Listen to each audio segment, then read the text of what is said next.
मैं अपनी मिसाल देना चाहता हूं। एबीपी न्यूज में मैं था, मैंने छोड़ दिया। और छोड़ने की वजह क्या थी कि एक दिन मैं एंकरिंग कर रहा था और सुल्तानपुर में एक रेस्टोरेंट मालिक पर गोली मार दी जाती है। 2 दिन पहले प्रधानमंत्री नरेंद्र मोदी लखनऊ में थे और उन्होंने कहा कि आप आइए उत्तर प्रदेश में निवेश कीजिए क्योंकि यहां लॉ एंड ऑर्डर सुधर चुका है। अब मैंने सिर्फ इतना कहा कि प्रधानमंत्री 2 दिन पहले आश्वासन दे रहे थे और आज क्या हो गया, इसके अलावा मैंने कुछ नहीं कहा। उसके चलते मुझे 15 दिन की छुट्टी पर भेज दिया गया। वापस आना मैंने सही नहीं समझा, मैं निकलना भी चाहता था क्योंकि मैं समझ रहा था कि मुख्य धारा की मीडिया अब पत्रकारिता करने के लायक नहीं रही। मगर मैंने छोड़ दिया दोस्तों।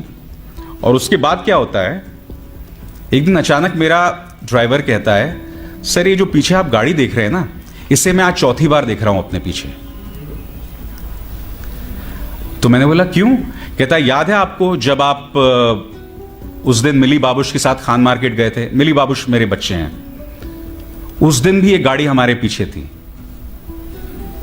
तो उसके बाद क्या हुआ, मैं अकेला था और मैंने थोड़ी स्लो की गाड़ी, वो साइड से जाने लगी और फिर मैं आगे निकल गया क्योंकि उसके शीशे काले थे, मैं नहीं जानता था अंदर कौन था क्या था। फिर अगले दिन क्या देखता हूं कि वो मेरे घर के पास खड़ी हुई है।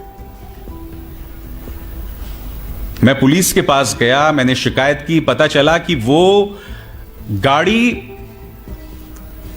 किसी कश्मीरी की थी जो श्रीनगर का रहने वाला था मगर नोएडा में काम कर रहा था।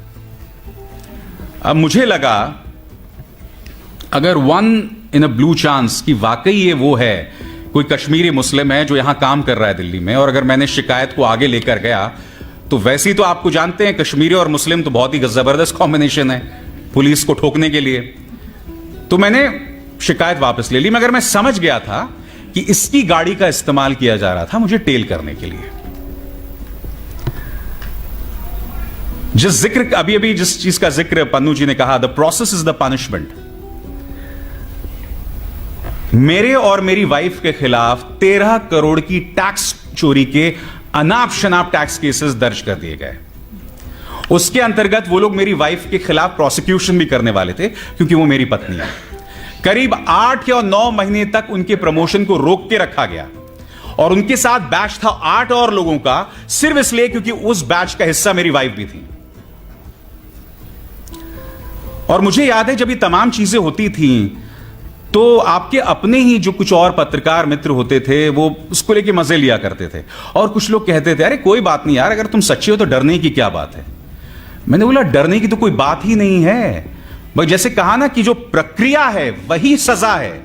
The process this is the punishment. 2002 से लेकर 2017 तक जिस नर्क से प्रजापति परिवार गुजरा है वो प्रक्रिया ही पनिशमेंट है, वही प्रक्रिया सजा है। 2017 से पहले यह वो शख्स था जिसके सामने इस राज्य के गृह मंत्री जो है नतमस्तक होते थे। तो आप समझ सकते हैं उस परिवार को किस असुरक्षा से गुजरना पड़ा था। तो ये जो प्रक्रिया है ना, यही पनिशमेंट होता है। और आज लोग आसानी से कह देते हैं चलिए कोर्ट केसेस हो गए, कोई बात नहीं है, आप जीत जाओगे यार अगर आप सच्चे हो। मगर आप समझते नहीं हो वो जितने भी दिन चलता है, आप जिस टॉर्चर से गुजरते हैं आप तो अंदाजा लगा ही सकते हैं उसका। मगर लोग जिस टॉर्चर से गुजरते हैं आप समझ नहीं सकते हैं वो कितनी बड़ी असुरक्षा है। मगर मैं यही कहूंगा आप लोगों से कि समर्थन दीजिए हमारे उन पत्रकारों का जो इन छोटे छोटे इलाकों पर काम कर रहे हैं। मैं जानता हूं कुछ ऐसे लोग हैं जो इस पेशे को बदनाम भी करते हैं। कुछ लोगों पर आरोप लगाया जाता है कि भाई जो लोकल पॉलिटिशियंस के वो लोग फिक्सर बने रहते हैं, मगर नहीं। फिर पवन जायसवाल जैसे पत्रकार भी हैं, एक मिसाल हैं छत्रपति जी जैसे भी। उनके हाथ मजबूत कीजिए, उनके हाथ मजबूत कीजिए ताकि किसी का सिला, किसी का परिणाम रामचंद्र छत्रपति जी जैसा ना हो। खैर उनकी तो एक विरासत है, मैं सिर्फ उनकी मौत की बात कर रहा हूं।